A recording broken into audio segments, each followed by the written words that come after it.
Assalamualaikum warahmatullahi wabarakatuh. Perkenalkan, nama saya Novita Hidayah dari Prodi PJKRC NIM 6101421138. Di sini saya akan menjawab pertanyaan yang ada di Elena.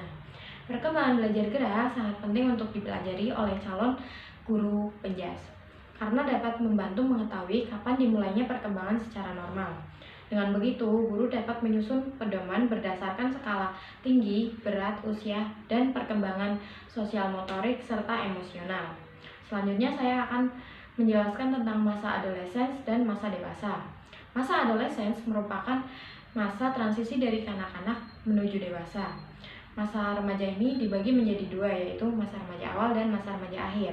Masa remaja awal dimulai pada usia 13-16 tahun dan masa remaja akhir dimulai pada 17-18 tahun.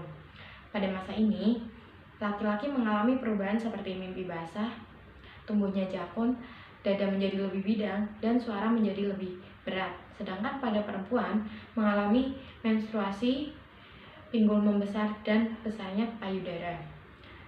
Masa dewasa adalah masa yang tidak mengalami perubahan karena pertumbuhan setelah masa adolescence yang mengalami perubahan secara cepat. Perkembangan gerak dipengaruhi oleh dua faktor. Yang pertama, faktor internal. Faktor internal merupakan sifat yang ada dalam individu atau yang turun-temurun dari orang tua.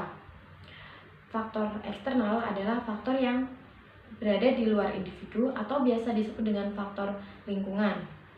Selanjutnya ada transfer negatif, transfer positif, dan netral.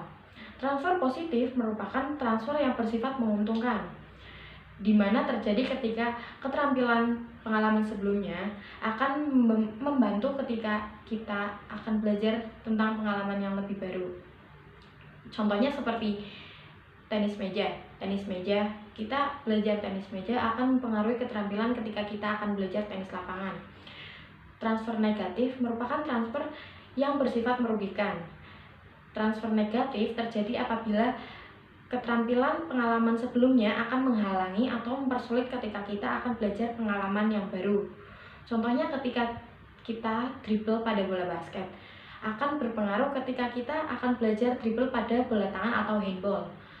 Dan yang terakhir ada netral atau zero, yang terjadi apabila ketika kita akan belajar pengalaman yang baru, pengalaman yang lama tidak akan mempengaruhinya. Dan terakhir saya akan menjelaskan tentang pertumbuhan, perkembangan, dan kematangan.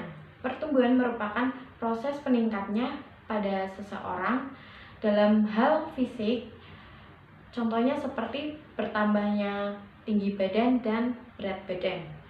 Perkembangan merupakan proses perubahan pada organ tubuh manusia ke arah keadaan organisasi dan terspesialisasi. Dan yang terakhir ada kematangan. Kematangan merupakan kemajuan ke arah status matang, bersifat kualitatif dalam perkembangan biologis. Sekian jawaban dari saya. Wassalamualaikum warahmatullahi wabarakatuh.